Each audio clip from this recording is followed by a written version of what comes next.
So hello, everyone. Thank you, Jen. And I'm so happy to be able to share this experience with you of garden journaling.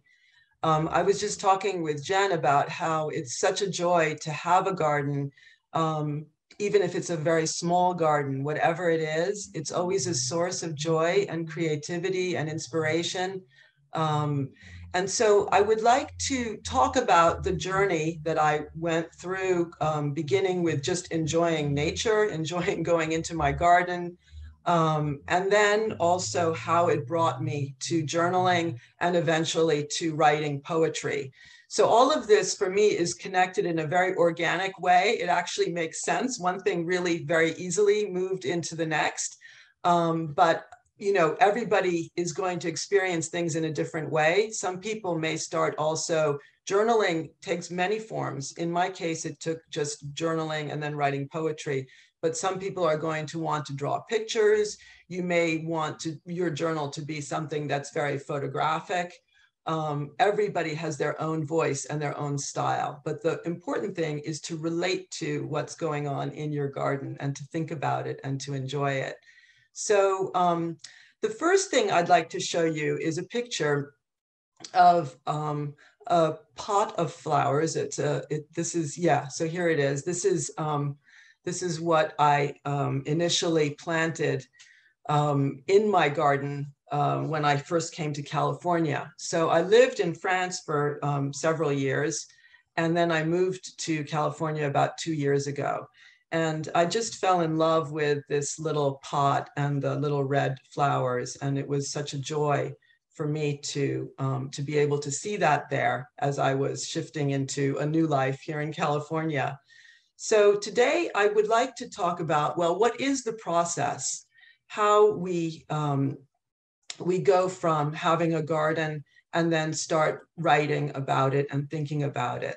So we begin with an inspiration, and we're going to be reaching in and opening up and reaching out and absorbing light, a little bit the way the plants and the flowers do. So the next picture I want to show you is of my garden window when I was in France. And this was many years ago. This was when I actually started writing my journal. And there's a little excerpt of a poem here, which I'm going to read to you. So this is what I was initially looking at. Actually, this picture was my view from my back window in France. And I just played with it a little bit and then put the first lines of my poem. But yeah, so I would like to just read that poem to you now. This is Seeds, and it's from my book, Talking with Trees. So this is the book, is Talking with Trees, and it was published last summer. And I'm going to be reading from this book today. So seeds. It's about reaping and sowing. Planting comes with an incantation: earth, water, sun, air, and so forth. But if they take root and manage to survive the stray weeds and whatnot that lingers, they become more like prophecies.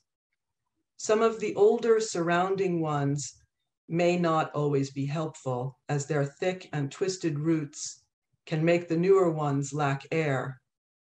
And this is where the shears, the trowel, and twine come in. It's difficult to make choices. Small roots and vines are one thing, but it's criminal to fell a tree that's still bursting with life. At least evergreens are persistent and don't beg questions in quite the same way. It takes sobriety to spring forth from rock, and they're relentless in how they cope with rain, heat, cold, unfriendly neighbors. Everybody, everything, and all at once, relentless, with those needles they've got for leaves that pierce through the sun and carry back its vigor. Daffodils are not relentless, but they stand up to storms at night. There's strength in the way they know how to have fun amongst themselves. Crocuses are more varied in color, but smaller. Lilies are more delicate, but white. Call them all what you will, it's downright wrong to revile innocence. They don't require much in the way of care, and their whispered invitations carry so much more meaning than one might think. Thankfully, in this picture, there is also a flowering tree, delicate, mesmerizing, ephemeral, but in a very constant sort of way. Just look at the lilac. There is no dilettantism here. The petals always falling and opening, yet rooted, concentric waves of perpetual ceremony that takes the breath away. But sometimes it's difficult to know how to look, to listen, to strike the right balance, to respect, forgive, and create limits while fostering growth. Dirt tends to accumulate under one's nails, and perhaps it's enough just to be grateful for the chance to reap and sow at all, each of us in our own ways, earth, water, sun, air, and so forth. The words alone can be a challenge. So that's Seeds, and it's from actually a series of little poems called Secret Gardens. And it was one of the first ones that I wrote. It was really thinking about literally what was around me where I was living. And I started to realize that in the beginning, I was just sort of taking notes, writing ideas. And I started to realize that what I was thinking about, what I was seeing in the garden was so much related also to what was going on in my life and how I was seeing things that were happening, to me at the time. So everything in that poem is really very much about literally what's happening in the garden, but it's also about what's happening in my life. And that's sort of the magic and fun of it. So I would like to do a prompt now for all of you. If you have paper and pencil, I want you to just think about something very specific now. I want you to think about, where does your imagination go right now today? So I would like for you to take a moment to ground yourself, feel your feet on the ground. The process begins with identifying a specific place in the imagination. Close your eyes and think of a color, shape, smell, texture, taste, sound that you can imagine right now. Allow your attention to focus there. Hold on to that image.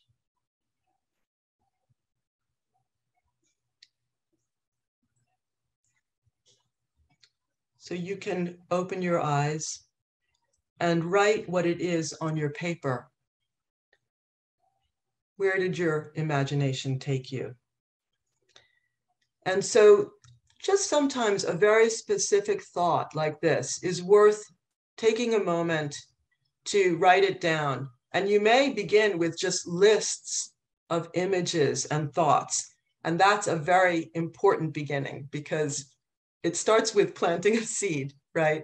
And then that's what grows. And it's so exciting. So the garden is really, it's a private place, but it's also a place of connection. And it's an invitation for interaction with nature and with other than the self. You're going deep into yourself, but you're also connecting outwards. So it can be very introspective, but it can also help you to create a bridge with the outside world. And it's very joyous. So today, are you in your backyard? Is that where your imagination takes you? Or does it take you far away? Are you trekking in the Himalayas? Okay, so that's the first prompt. And you can work on it more afterwards. So as we're working and looking and walking around and enjoying the world around us, we start to look in a different way. And we start to become more specific. We start to focus, once we start writing, on literally the language that we're using, the use of language with the color and the texture and the soul that it's going to convey. The beauty of nature is that it is so rich with colors and so rich with words that you start to really expand your horizons. So the richness of language when thinking about and writing about nature. And so now I'd like to show you the picture of my herb garden. This is my herb garden. And this is a picture of parsley, sage, rosemary, and thyme. And I love this picture because I seem to always plant these same herbs wherever I go. I think it's because I really like the Simon and Garfunkel song, but I think it's more than that. I think that it's because that song, which they sang so beautifully, is actually a very old song. It's an old English ballad, and they did a beautiful interpretation of it. But it's really talking about the incredible, there's a lot of symbolism. So something so simple as parsley, sage, rosemary, thyme, these are words, actually. They are thoughts. They are symbolic of something, each of them, that is very healing, that is very helpful in our lives. And I would like to read now, not a poem of mine, but a poem of the woman who published my book of poems, Jamie Nix. My book was published by a group called Plants and Poetry, and they are very much involved in, as I am, creating this link with nature and writing. So Jamie Nix's book is Plant Your Words, and it's a lovely book with many prompts also for writing. And she writes about oregano. It's called Healing. Antibiotic, oxidant, good for us. They, she, her, gut, health, hello, natural, anti-inflammatory, pain, cancer, oregano. Oh, reg, who knows? Zait al Zatoon oil from little angels that sit in trees. They will drop on the ground once it is ready for you and me. Pick her leaves, her out to dry. She may not like to be left alone, so put her in the sun outside, but only after she swims in the oil inside the jar. She will be ready once, and for most diminishing all our inside scars. Oh, reg, who knows? So, yeah, oregano. And I love the way she's so playful about that, playful and healing at the same time. So I have another prompt for you now, and I would like for you to think about a specific plant or flower. I want you to let your imagination take you to the name of a plant or flower. And so how does this plant or flower that you often see make you feel? Name it, be specific, write it down in your journal. So close your eyes and breathe. Take a moment to think and let your attention go to a specific plant, flower, tree, and write down the name.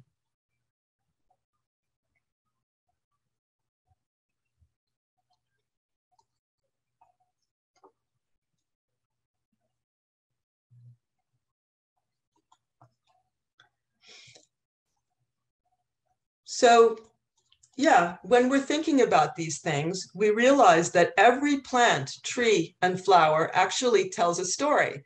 So when we're journaling, we're telling stories, but we realize little by little, what I realized is that while my book is called Talking with Trees, I felt like I was talking with trees, but I was talking with them because I suddenly started to realize, I realized it over time, that the trees were actually talking back.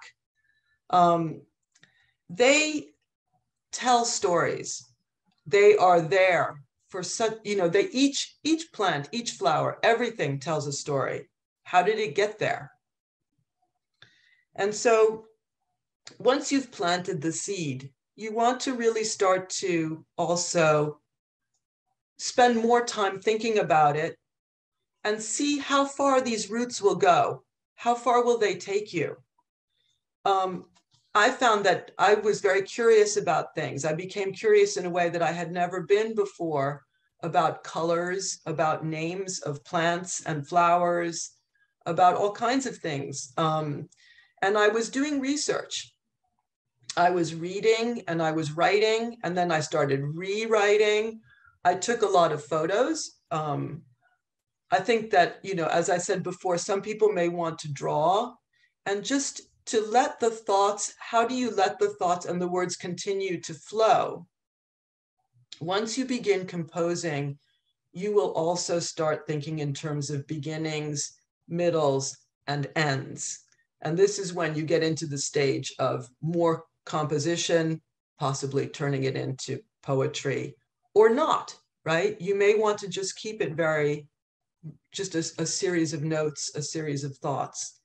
So things can be more or less structured. And this too is personal.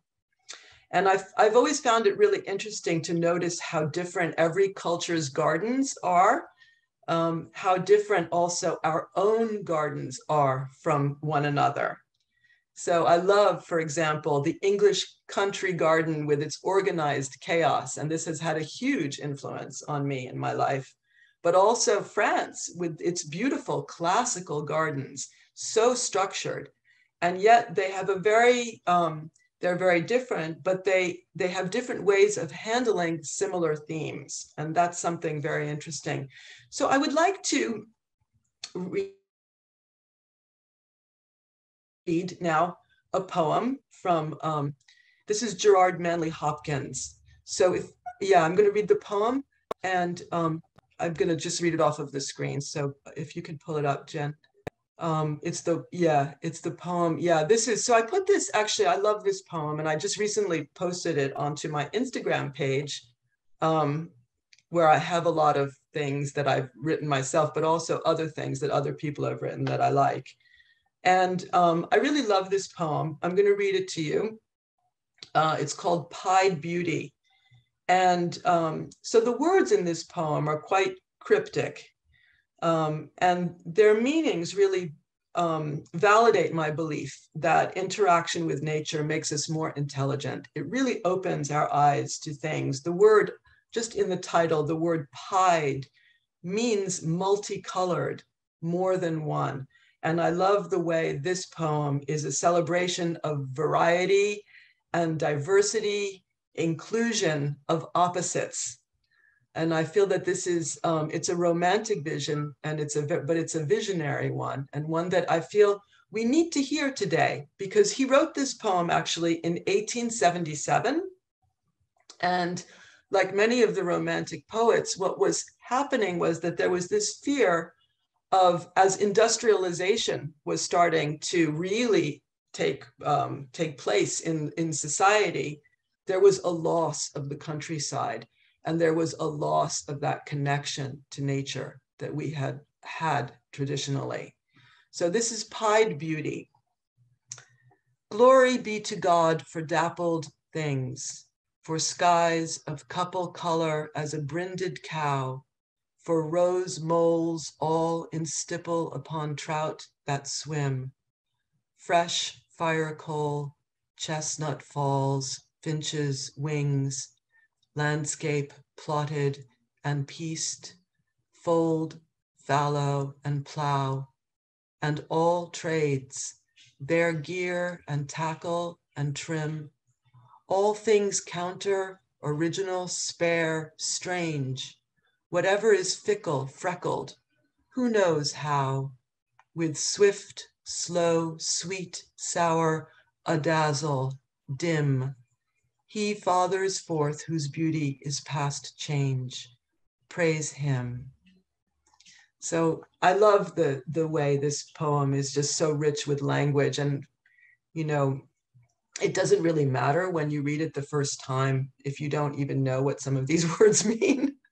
But the sound of them is it's so evocative. And so I wanted to share that with you, because for me, really, what I've understood throughout this journey is that tree history, like human history, is social, and it's political, it's economic as well as biological and physical. And so we share this world with nature. We are part of it. We are actually people of the forest. We come from the forest. And so the way we interact with nature and treat our gardens says a lot, I think, about how we treat ourselves and one another. And this is where also I think journaling and then writing poetry, they go very nicely together, because there's a lot of thought that goes on. And I think that as we go about our lives, we have a million thoughts going through our head. But when you sit down and you find that quiet space where you can actually write down your thoughts, where you can make them very specific, you are suddenly understanding things, I think, on another level. So yeah, so there was a lot that was going on. And I would like to show you one more thing before I give you another prompt, which is I ended up making a little film. I call it a film, but it's actually just a series of images. And so I would like to show that to you now, if it's possible. If it's not possible, Jen, I can just read it. But no, I'm pulling it up. 1 second. Oh, great. Okay. So this is maps from Talking with Trees. And so it began as disorganized thoughts and photos, but it became a poem and a little film fairly quickly. So I'm going to mute myself so that we can just watch this and you can hear me read.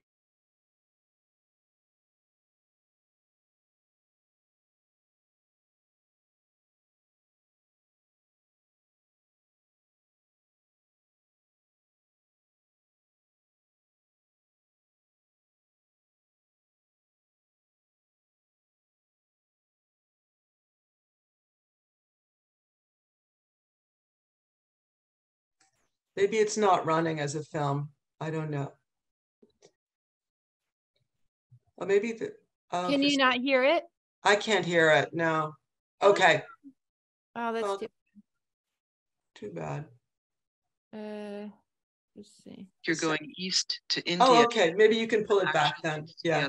Because now I do hear it at least. Okay. We'll start again. Okay. Maps. From Talking with Trees by Lucia Coppola. Maps. There are all kinds of them. The ones we keep folded up in the car and never look at, and those from grade school that get transported by animals, turtles, I recall. Those that say if you go too far, you'll fall off the edge of the world, that make you think you're going east to India when actually it's to the other side, and then lots and lots of new maps need to be made with directions for heaven and hell, the invisible, the obvious, timelines of the past, crystal balls for the future, right now. Whether round, flat, linear, photographed by satellite, or drawn with a stick in the sand, they all try to show a picture of how it is. It helps if they come with a key. Today we're leaving the house with skateboards, bathing suits, sandwiches. We could do this day with our eyes closed, except that the sky is clear and there are rhododendrons all over the place, the most beautiful fuchsia that I've ever seen. They're there as I take out my car keys and drive past the other houses, and there as I remember events with different shades of familiarity, dinners, block parties, the throwing of wayward soccer balls over fences, echoes of laughter, cries of pain, conversations in the yard, the perpetual opening and closing of doors. These many things are recorded in our thoughts over time. And the rhododendrons are there as we sit on the grass. They nod at the odd four-leaf clover and the dandelion for a wish, and look on as we drive back home past the park, the school, the grocer, the graveyard and church, and then again once we arrive at home wondering, how long does the blossoming last? Does this particular map inform us about destiny or fate? Or does it just speak of the day? A map of the day, or more specifically of moments that flash forth sideways, sassy like lipstick and painted toenails, leaving an impression seductive and bold. Today is a day of fuchsia with rhododendrons all over the place. Each blossom is specific to itself, just as each of us dwells here with ancestries from far away, China, Siberia, the Alps. We are in this place today, and the radiant petals of this flower are effusive with color from the sun. This is what I see as my car key makes a click. This is what I'm looking for, and this is what I see.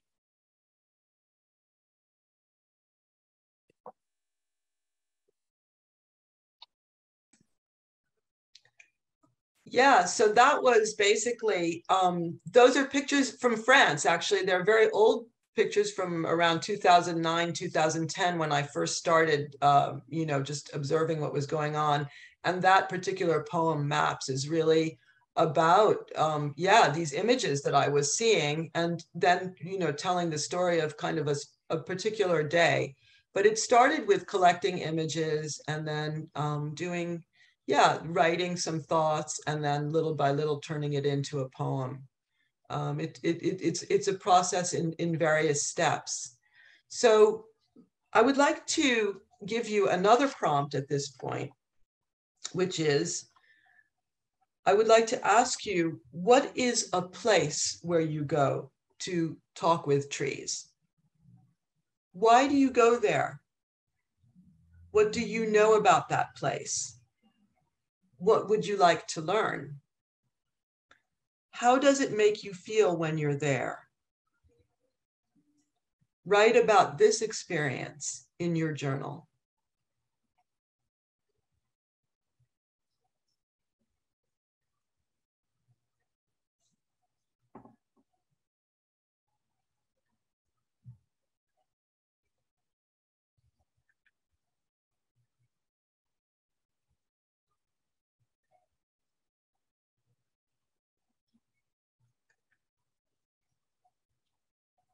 Yeah, so Jen, I think it would be great at this point to maybe get some questions and see what people are thinking. I'd be really curious to know what people have written about, and just to know about that. So here, I'm going to just open my screen here, and maybe, do you have anything that's come up?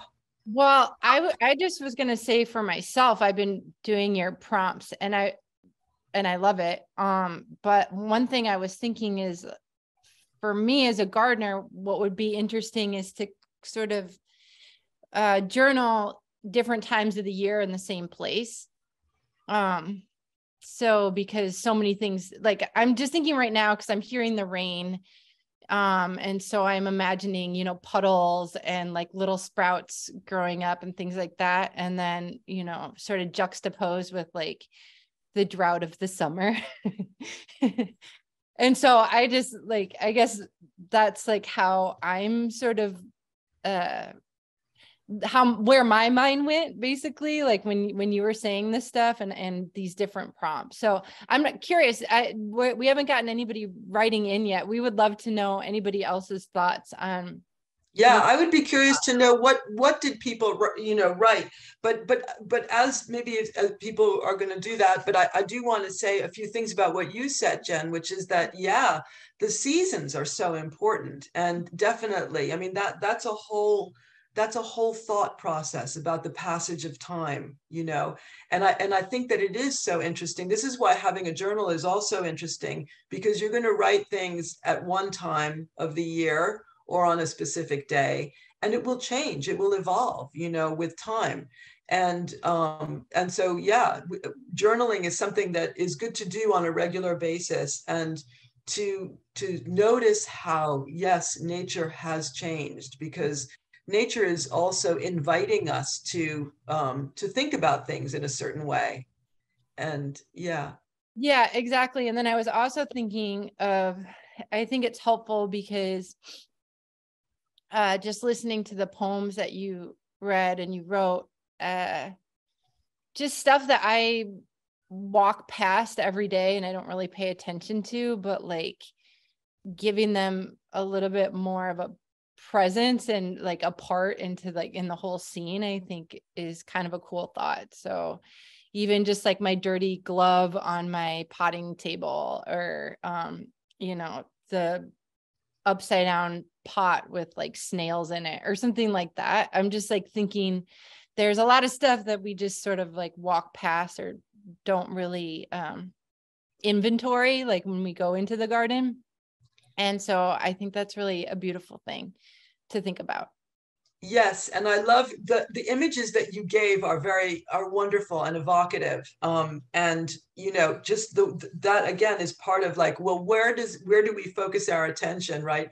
The dirty gloves is I mean, that's a very interesting image, and you could do a lot, you know, just what does that mean for you, you know? Does it represent something? They're dirty, but they're actually wonderful, right? Or whatever it is, you know. I don't want to speak for you, but that's what the process is why did you focus on that? Why did you focus on the upside down pot? Why the snails? Like, where does that come from? It's so I don't wonderful. know. It's Yeah, just, yeah. that's what I'm saying is like that. I'm imagining my walking into the garden, like as you're talking, and I'm like looking around, like in my mind, and I'm thinking like, oh yeah, I see that, and I see that, and I see that. Yeah.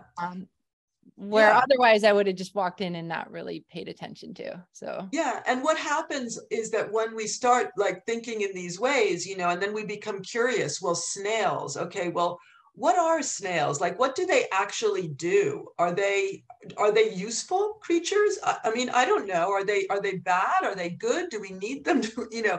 And we learn so much, and that becomes part of it too, right? Those snails are very strange. But it's everything becomes like a whole universe that you start to open up and look at. That's why I started with that little image of the yellow flower pot, you know, and the little red roses. It's so simple, but there was a lot going on with that for me, you know, just as like the dirty glove could have a lot going on for you, you know. It's just really exciting. So I see that there is. yeah, we just had a really, really beautiful comment. So pausing at your prompts, I thought of yellow because my lemon tree is amazing. Then an owl hooted. All these doves took off. I wouldn't have really focused without you. So it was a lemon colored owl flying around. Oh, I love it. That is so beautiful, Yeah. you know, and yeah, and also, you know, what is yellow, right?